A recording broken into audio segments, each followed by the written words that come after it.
ka sa sandaigdigan ipinagdiriwang. Iyong kadakilaan, halimbawa ng buhay. Sugo ka ng poong Diyos, gabay namin tanglang. Puso mong malinis tulad sa kristal, sa kalwalhatian ng langit kinintal. Amang Santo Domingo na kabanal-banalan, ilaw ka sa sandaigdigan ipinagdiriwang. Iyong kadakilaan, halimbawa ng buhay. Sugo ka ng poong Diyos, gabay namin tanglaw. Sa ngalan ng Ama, ng Anak at ng Espiritu Santo. Amen. Sumainyo ang Panginoon. At sumayo rin. Mga kapatid, sa araw na ito ating pinagdiriwang ang banal na kapestahan ni Santo Domingo de Guzman. Siyang pundador o nagtatag sa mga Order of Preachers o mga tinatawag nating Dominicano. Dahil kay Santo Domingo, mas naunawaan natin, lumalim ang ating kaalaman sa ating pananampalataya. At kapag nauunawaan mo ng mas malinaw ang iyong pananampalataya, doon ito nagiging mas matatag, doon ito nagiging mas malakas. Kailangan natin ng isang malakas na pananalig at tiwala sa Diyos. Lalong-lalo na para sa ating mga kapatid na dumadaan sa hirap, sa sakit. Hinihiling natin kay Santo Domingo na ipanalangin din ang ating mga kapatid na may karamdaman para sa kanilang mabilis na kagalingan.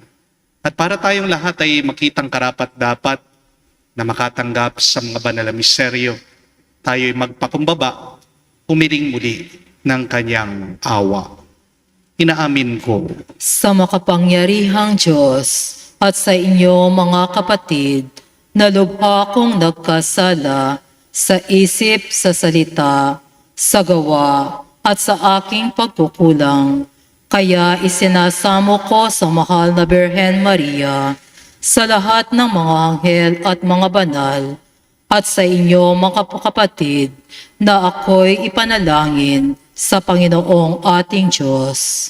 kawan tayo ng makapangyarihang Diyos, patawarin tayo sa ating mga kasalanan, at patnubayan tayo sa buhay na walang hanggan.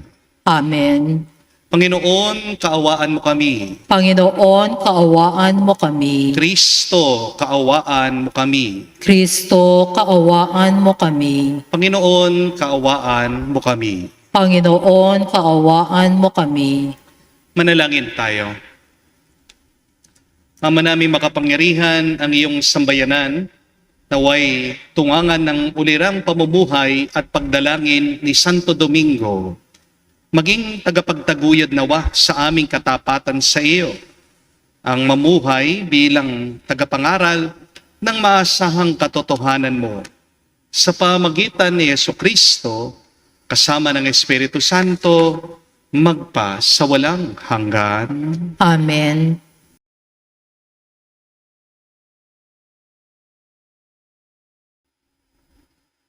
Pagbasa mula sa aklat ni Propeta Habakuk. Hindi ba't ikaw ay walang hanggan, O Panginoon, Diyos na kabanal-banalan at walang kamatayan? Itinalaga mo ang mga taga-Babilonya upang kami parusahan. O batong matibay, inilagay mo sila upang kami pahirapan. Ikaw ay banal. Ayaw mong tumingin sa kasamaan. Hindi mo matatagalang tingnan ang kalikuan. Bakit mo pinapayagan ang mga taksil? Bakit mo pinababayaang apihin ang mga taong higit na matuwid kaysa kanila. Ginagawa mo ang mga tao na parang mga isda sa dagat, gaya ng mga nilikhang gumagapang na walang namamahala sa kanila. Iniaahon sila sa tubig sa pamamagitan ng bingwit. Hinuhuli ng lambat at pinagsasama-sama. Pagkatapos, nagdiriwang sila at nagsasaya. Kaya't nag-aalay siya ng mga handog maging sa kanyang lambat at sinusuob niya ito ng mabangong kamangyang. Sapagkat dahil dito'y nakapamumuhay siyang maginhawa at laging masagana ang kanyang pagkain. Magpapatuloy ba siyang gumamit ng tabak at walang awang papatay habang panahon? Ako'y tatayo upang magbantay at lalagay ako sa ibabaw ng kuta upang marinig ko kung ano ang kanyang sasabihin sa akin at kung ano ang isasagot niya sa aking daing. At ito ang tugon ng Panginoon. Isulat mo ang pangitain. Isulat mong malinaw sa mga tapyas ng bato upang madaling mabasa at ibalita sa lahat. Sapagkat hindi pa dumarating ang takdang panahon upang maganap ang pangitain. Mabilis na dumarating ang wakas. Hindi ito maliliban, ngunit tiyak na magaganap kung ito may nagtatagal. Masdan mo, ang hambog ay mabibigo sa kanyang kapalaluan, ngunit ang matuwid ay mabubuhay sa kanyang katapatan. Ang salita ng Diyos. Salamat sa Diyos. Tanang sayo dumudulog ay tunay na nalulugod. Tanang sayo dumudulog ay tunay na nalulugod. Dapat kilalaning haring walang hanggan itong Panginoon. Kanyang itinatag yaong kanyang trono upang doon humatol. Ang pamamahala niya sa daigdig, pawang naaayon sa makatarungan niyang pagpapasya bilang isang hukom. Tanang sayo dumudulog ay tunay na nalulugod. Ikaw, O Poon, ang tagapagtanggol ng api-apihan. Sa gitna ng gulo at mga panganib ay kutang matibay. Lubos ang tiwala ng kumikilala sa iyong pangalan, sapagkat wala pang dumulog sa iyo na iyong tinanggihan. Tanang sayo dumudulog ay tunay na nalulugod. Suubin ng awit ng Hari sa Sion, ang Diyos na dakila. Ang ginagawa niya'y ating ipagbunyi sa lahat ng bansa. Ang nahihirapay hindi nawawaglit sa kanyang gunita, at ang nagpahirap sa kaawa-away, kanyang sinusumpa. Tanang sayo dumudulog ay tunay na nalulugod.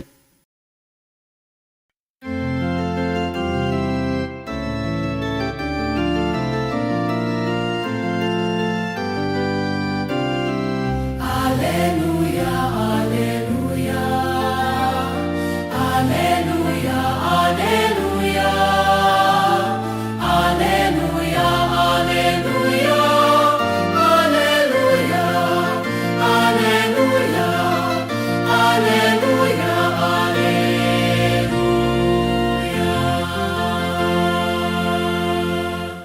Si Kristo ay nagtagumpay, nalupig ang kamatayan, nagningning ang pagkabuhay.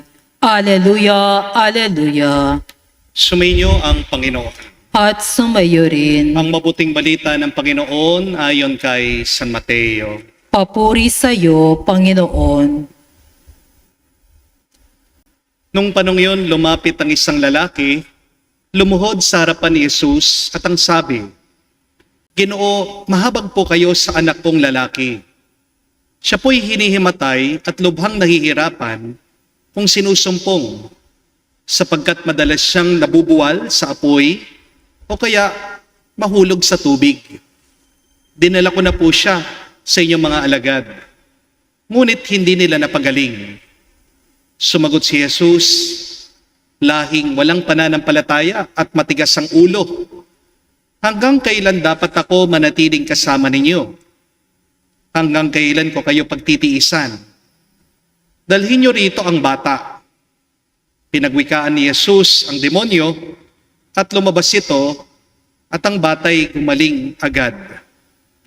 Pagkatapos ay lumapit ang mga alagad kay Jesus at nagtanong ng walang ibang nakakarinig, bakit hindi po namin mapalayas ang demonyo? Sumagot siya, dahil sa kaliitan ng inyong pananalig.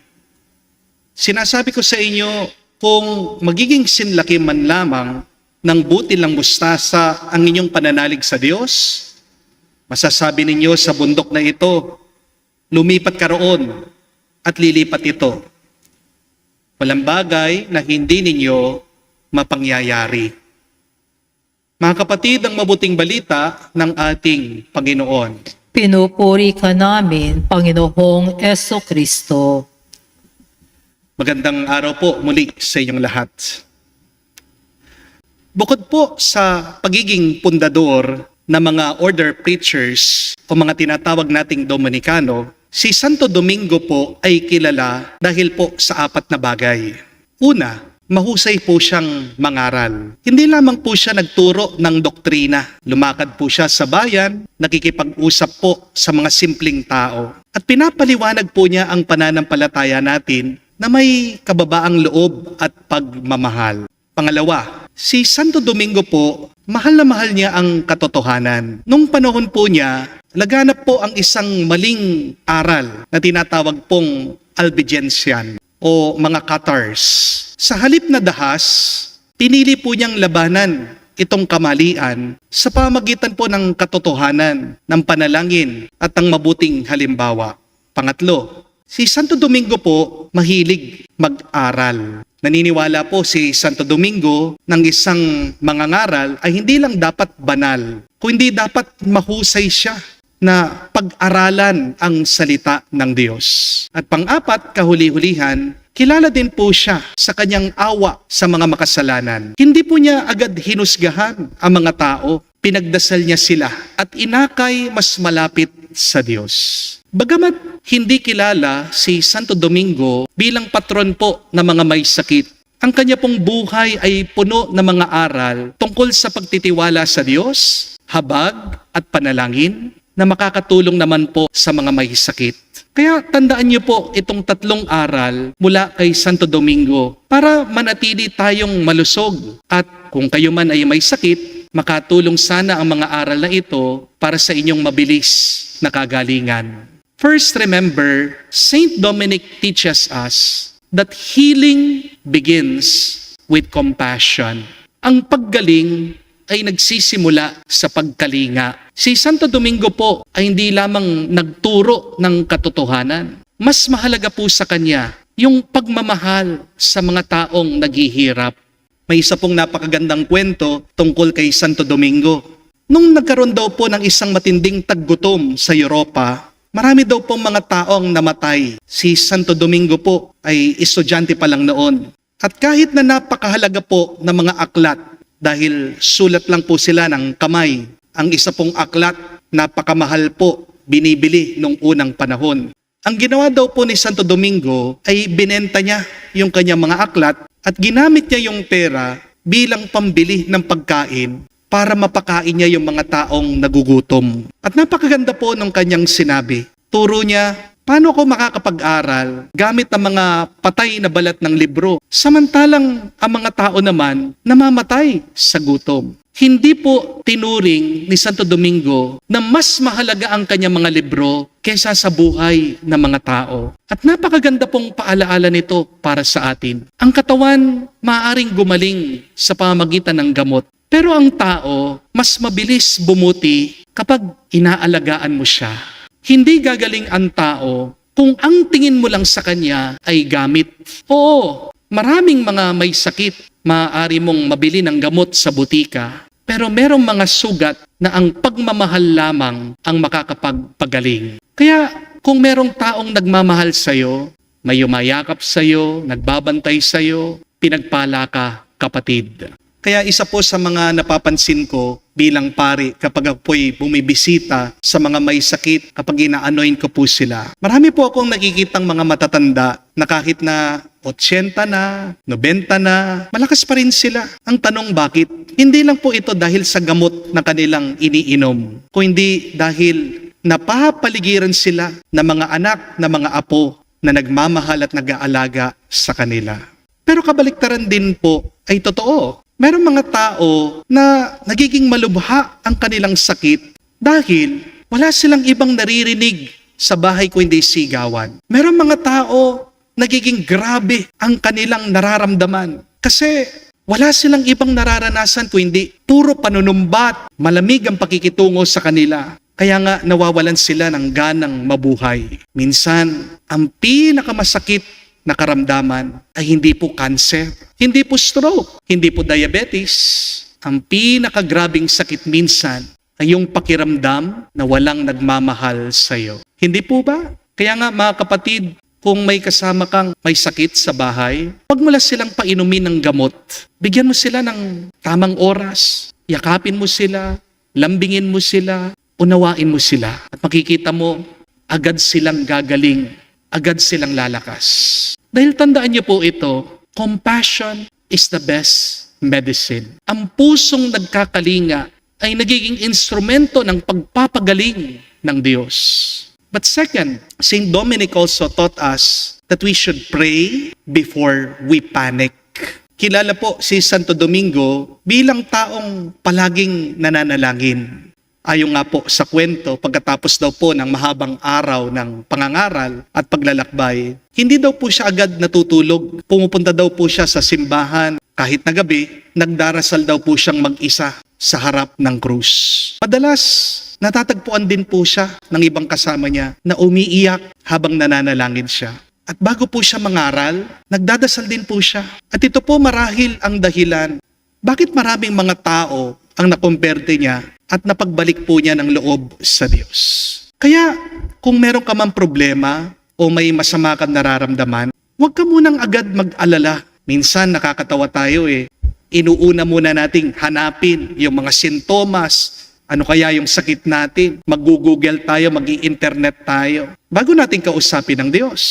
Madalas, nauuna pa ang takot sa atin kesa sa ating pananalig sa Panginoon. Pero kung gusto mong maging matatag sa buhay, huwag mong dagdagan yung oras mo sa pagtatrabaho o sa pag-aalala. Pahabain mo pa ang oras mo sa pananalangin, samahan mo ang Diyos. Because the longer that you spend time with God in prayer, the longer God will sustain you in your struggles. Remember, prayer may not always remove your sickness, but prayer will always give you the strength to carry it. Third and last, Saint Dominic also taught us, do not lose hope because of your illness. Huwag kang mawalan ng pag-asa dahil lang may sakit ka. Sa buong paglilingkod po ni Santo Domingo, marami po siyang nakitang pagdurusa ng mga tao. Nakita po niya mga bata na walang makain dahil naghihirap sila, wala silang pera. Nakita po niya mga pamilya na naghihinagpis dahil po sa kahirapan. Nakita niya mga tao na nalinlang dahil po sa maling paniniwala. At higit sa lahat, nakita po niya ang mga kaluluwa na unti-unti na lumalayo sa Diyos. Pero, alam niyo po kung anong mabuti kay Santo Domingo? Kahit na nakita niya yung pagdurusa at paghihirap ng mga tao, hindi po siya nasanay sa kanilang paghihirap at pagdurusa. Merong mga tao kasi, habang tumatagal, nagiging manhid na sila sa pagdurusa ng iba. Hindi po ba? Merong mga asawa na wala nang pakialam kahit na umiyak ang kanyang misis o ang kanyang mga anak.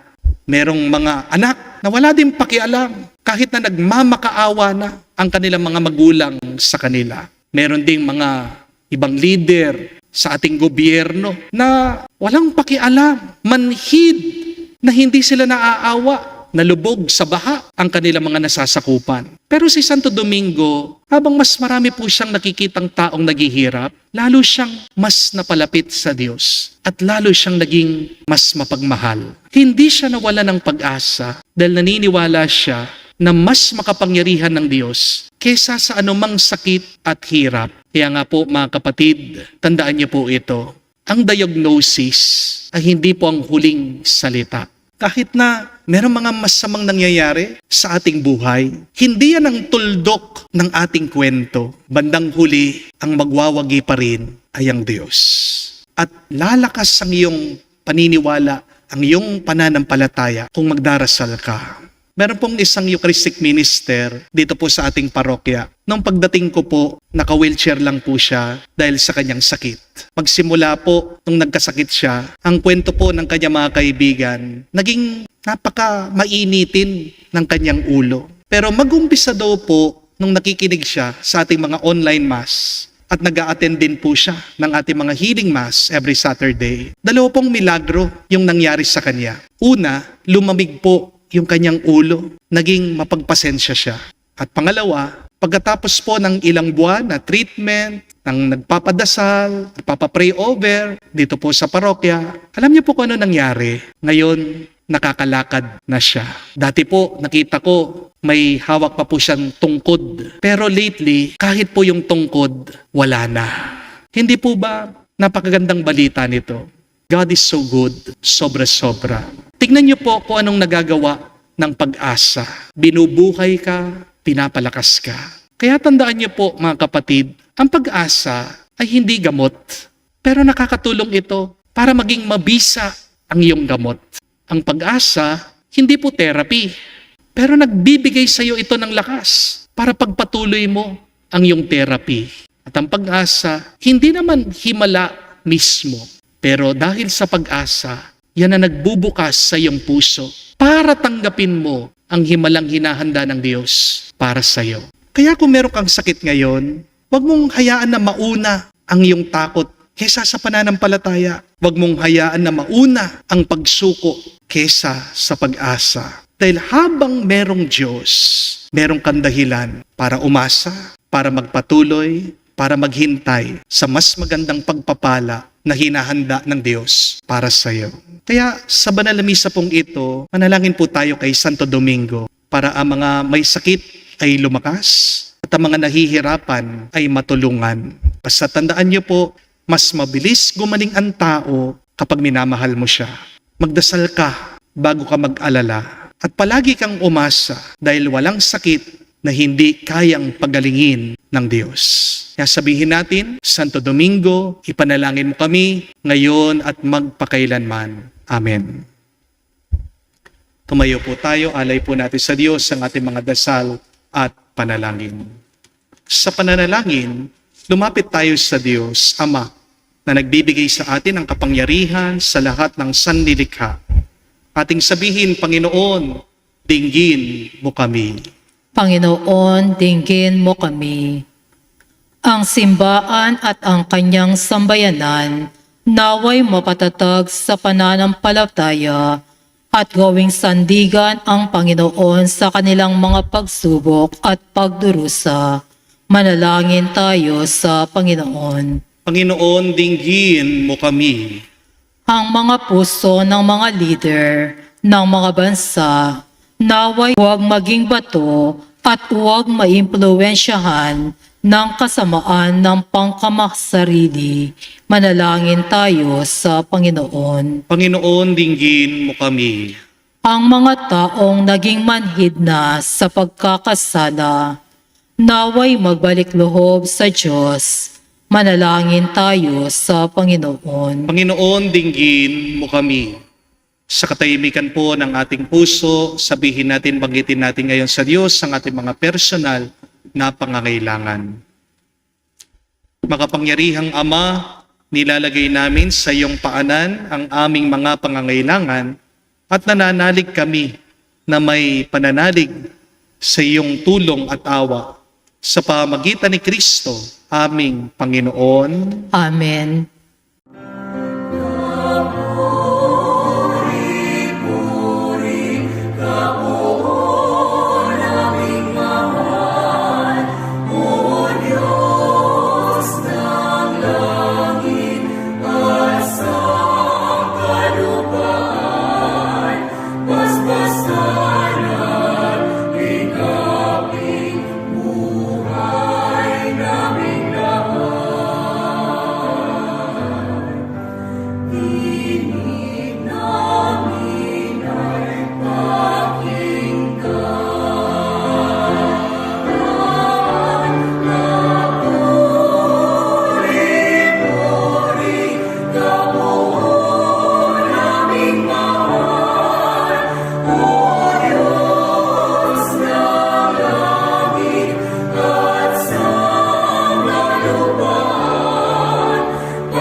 Manalangin kayo mga kapatid, parang ating mga paghahain ay kalugdan ng Diyos amang makapangyarihan. Tanggapin nawa ng Panginoon itong paghahain sa iyong mga kamay, sa kapurihan niya at karangalan, sa ating kapakinabangan at sa buong sambayanan niyang banal. Ama naming lumikha, ang mga inihahain naming panalangin, ang tunghayan mong pakundangan sa pakikiusap kay Santo Domingo sa katatagan dulot ng paghahain ito.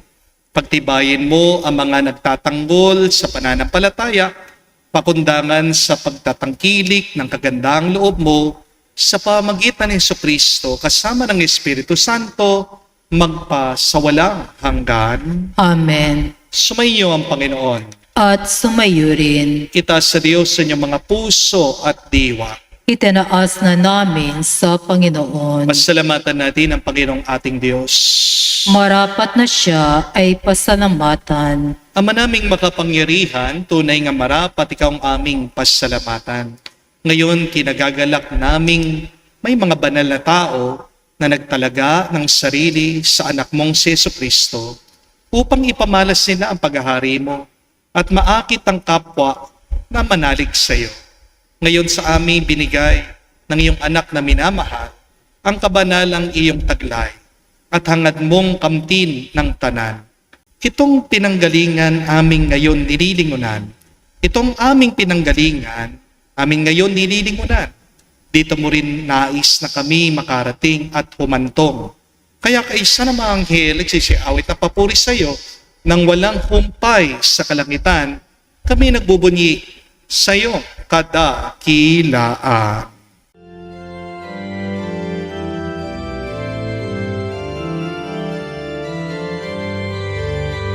Santo, Santo, Santo, Panginoong Diyos ng mga hukbo, napupuno ang langit at lupa ng kadakilaan mo. Hosana, Hosana, sa kainasan, pinagpalang na paririto sa ngalan ng Panginoon. Hosana,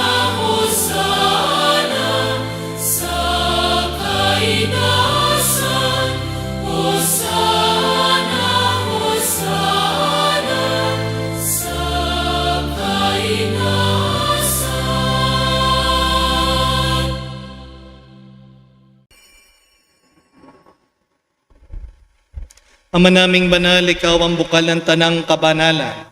Kaya't sa pamagitan ng iyong Espiritu, gawin mong banal ang mga kaloob na ito upang para sa amin maging katawan at dugo ng aming Panginoong Heso Kristo. Bago niya pinagtiis ang kusang loob na maging handog, hinawakan niyang tinapay, pinasalamatan kanya, pinaghati-hati niya iyon, inabot sa kanyang malagad at sinabi, "Tanggapin ninyong lahat ito at kanin. Itong aking katawan na ihahandog para sa inyo."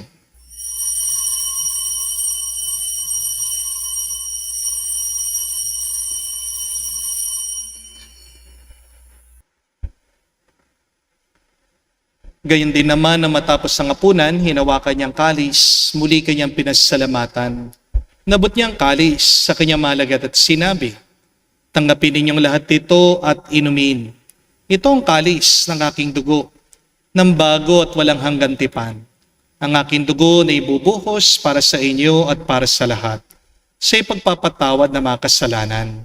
Gawin ninyo ito sa pag-alaala sa akin."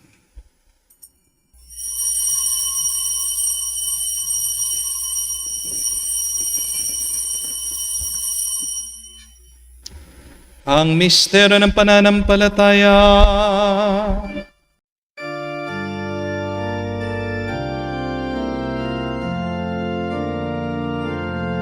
Si Kristo ay namatay, si Kristo ay nabuhay,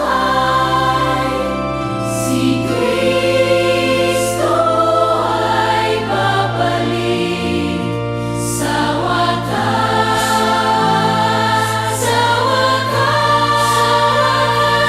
sa wakas ng panahon. Ama, ginagawa namin ngayon ang pag-alaala sa pagkamatay muling pagkabuhay ng iyong anak. Kaya tinialay namin sa iyong tinapay nagbibigay buhay at ang kalis na nagkakaloob ng kaligtasan. Kami nagpapasalamat dahil kami yung minarapat na tumayo sa harap mo para maglingkod sa iyo. Sinasamo namin kami magsalo-salo sa katawan at dugo ni Kristo ay mabuklod sa pagkakaisa sa pamagitan ng Espiritu Santo. Amalingapin mong iyong simbahan na ganap sa buong daigdig. Puspusin mo kami sa pag-ibig. Kaisa ni Leon ang aming Santo Papa, si Florentino aming Arsobispo ng Tanang Kaparian. Alalahanin mo rin ang aming mga kapatid na nahimlay. May pag-asang sila'y muling mabubuhay. Gayon din naman lahat ng mga pumanaw. Kawan mo sila't patuloyin sa iyong kaliwanagan. Kawan mo at pagindapatin kaming lahat, makasalo sa iyong buhay na walang wakas. Kaisa na mahal na Birhen Maria, Ina ng Diyos, kaisa ni San Jose ang kanyang malwalhating esposo, kaisa ng mga apostol, lahat ng mga banal, na namuhay dito sa daigdig, nakalugod-lugod sa iyo, lalong-lalo na si Santo Domingo, may ipagdiwang nawa namin ang pagpupuri sa ikararangal mo, sa pamagitan ng iyong anak aming Panginoong Heso Kristo. Sa pamamagitan ni Kristo, kasama niya at sa Kanya, ang lahat ng parangal at papuri ay sa iyo, Diyos Ama, makapangyarihan, kasama ng Espiritu Santo, magpasawalang hanggan. Amen, Amen, Amen,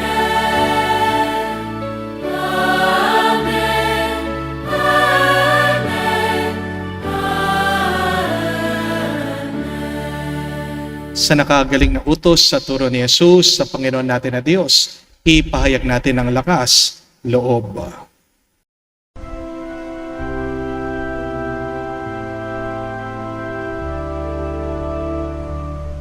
Ama namin, sumasalangit ka, sambahin ang ngalan mo, mapasa amin ang kaharian mo.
Hinihiling namin kami adyas sa lahat ng masama, pagkalooban ng kapayapaan araw-araw, ligtas sa kasalanan, ilayo sa lahat ng kapamakan, samantalang aming pinanabikan ang dakilang araw ng pagpapahayag ng tagapagligtas naming si Heso Kristo. Sapagkat iyo ang kaharihan at ang kapangyarihan at ang kapurihan magpakailanman. Amen. Panginoong Heso Kristo, sinabi mo sa mga apostol, kapayapaan ang iniwan ko sa inyo.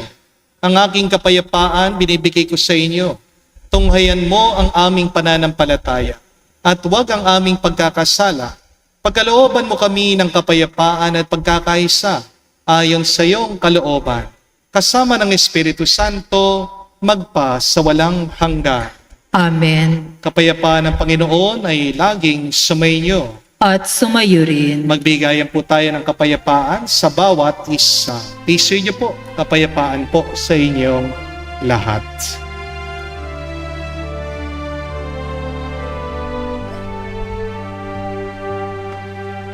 Cordero ng Diyos na nag-aalis ng mga kasalanan ng sanlibutan, maawa ka sa amin.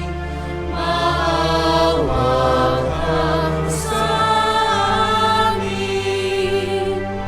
Cordero ng Diyos na nag-aalis ng mga kasalanan ng sanlibutan, maawa ka sa amin. Maawa ka sa amin. Cordero ng Diyos na nag-aalis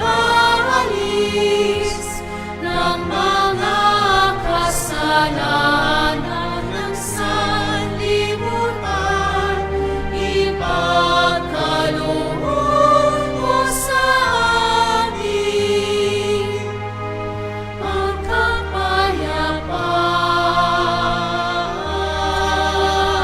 Mga kapatid, naririto ang ating Panginoong Jesucristo, ang Kordero ng Diyos. Siya nag-aalis sa mga kasalanan ng sanlibutan. Mapalad tayong lumalapit sa piging ng Kordero. Panginoon, hindi ako karapat-dapat na magpatuloy sa iyo, ngunit sa isang salita mo lamang ay gagaling na ako.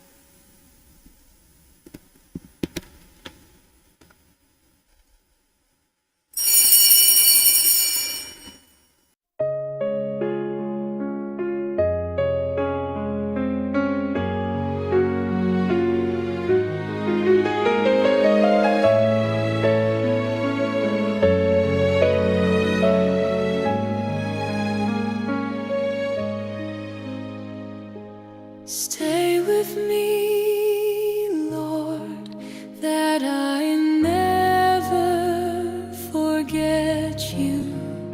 Stay with me, Lord, because I am weak. Stay with me, Lord, for you are my life.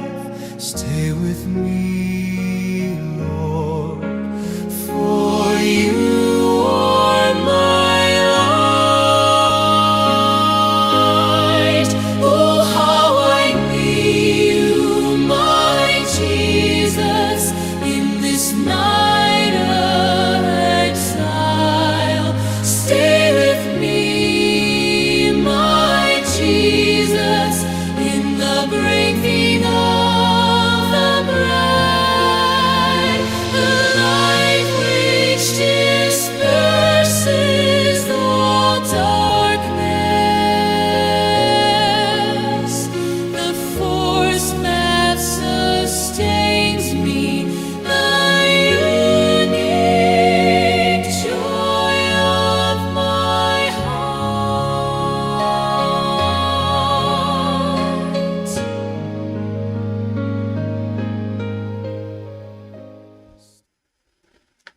Manalangin tayo.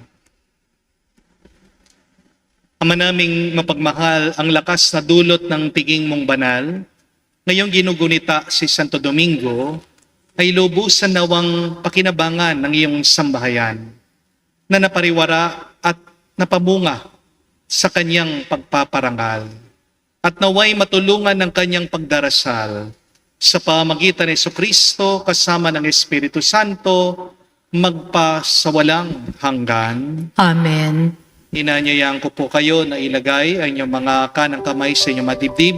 Sabay-sabay po natin dasalin the miraculous prayer of Padre Pio for the quick recovery and healing of the sick.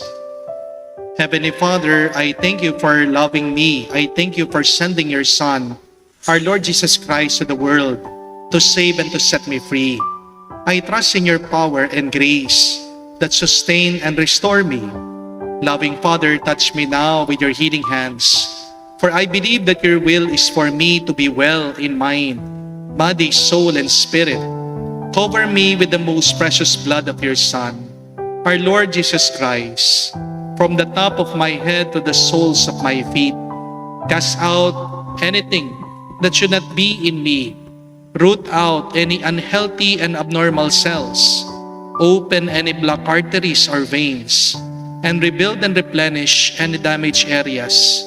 Remove all inflammation and cleanse any infection by the power of Jesus' precious blood. Let the fire of your healing love pass through my entire body to heal and to make new any disease areas, so that my body will function the way you created it to function. Touch also my mind and my emotion, even the deepest recesses of my heart. Saturate my entire being with your presence, love, joy, and peace, and draw me ever closer to you every moment of my life. And Father, fill me with your Holy Spirit and empower me to do your works, so that my life will bring glory and honor to your holy name. I ask this in the name of our Lord Jesus Christ. Amen. We ask for the intercession of our Blessed Mother, Mary. Hail Mary, full of grace, the Lord is with you. Blessed are you among women, and blessed is the fruit of your womb, Jesus. Holy Mary, Mother of God, pray for us sinners, now and at the hour of our death. Amen. Padre Pio Petralcina, Pray for us. Muli po, maraming salamat sa inyong lahat na walang sawang sumusubaybay sa ating healing mass. Patuloy ko po kayong pinagdarasal, lalong-lalo na ang ating mga kapatid na may sakit. Kung kayo po ay may oras at panahon, every Saturday po ng umaga, 6:30 po, ay bukas ang simbahan. Kayo po ay pwede kong lagyan ng healing oil sa inyong noo, sa inyong mga kamay, at pwede rin po kayong makatanggap ng healing oil pagkatapos. Pero para mas bumilis ang inyo pong kagalingan, tandaan niyo po ang tatlong napakagandang aral galing po kay Santo Domingo. That healing begins with compassion. Napakabisang gamot po para agad kang lumakas, para mawala ang iyong karamdaman. Kapag ikaw ay nagmamahal at kapag hinayaan mong ibang tao na ikaw ay mahalin. Compassion is the best medicine. But secondly, pray before you worry. Si Santo Domingo po, he was a man of prayer. Palagi po siyang nagdarasal. And remember that a day without prayer is a day without power. Pray to have the power. Pray so that you can receive renewal of strength and healing for your bodies. But third and last, please continue to hope in the midst of your illness. Huwag niyo pong hahayaan na mamatay ang iyong pag-asa dahil may sakit kayo. Ang pag-asa po, maaring hindi po yan ang gamot, pero pag umaasa ka, nagiging mas mabisa ang iyong gamot. Ang pag-asa, hindi po yan therapy, pero yan pong nagpapalakas sa iyo habang ikaw ay nagte-therapy. Kapag ikaw ay umaasa, binubuksan mong puso mo sa Diyos para makapasok ang Diyos sa iyong loob, para diyan mag-umpisa ang milagro para sa iyong kagalingan. So continue to hope, continue to pray, and continue to love. Tumasa ka, gagaling ka din.